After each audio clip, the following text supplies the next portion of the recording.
Deməli, mənə lazım olan 3 yemək qaşığı kətan toxumudur, 3 yemək qaşığı chia toxumudur, 3 yemək qaşığı küncüt,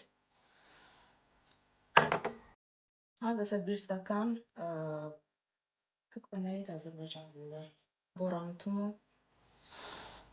1 stakan da təmizlənmiş simiçka tumu, 1 stakan da su əlavə eləyib.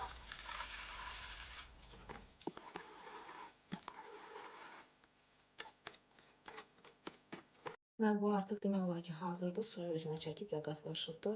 Baxın, göstərmək istəyirəm. Belə bir şey alınıbdır. İçindəki chia toxumları yapışqan hala gətiribdir bunu.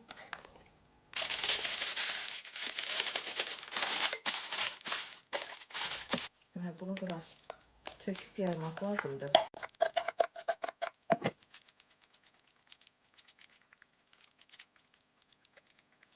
Deməli, bax gördüyünüz kimi yaydım artıq hazırdır. İndi bunu tuxovkaya aparıb qoyacağam hardasa 180 dərəcədə.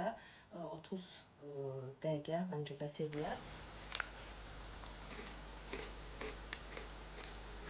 Deməli, bunu belə də yeyə bilərsiniz. Və yaxud da südə də qranula kimi qatıb gerbleslə yeyə bilərsiniz. Siz də prob eləyin. Əgər bəyənsəz, yorumlarda fikirlərinizi yazın. Hələlik.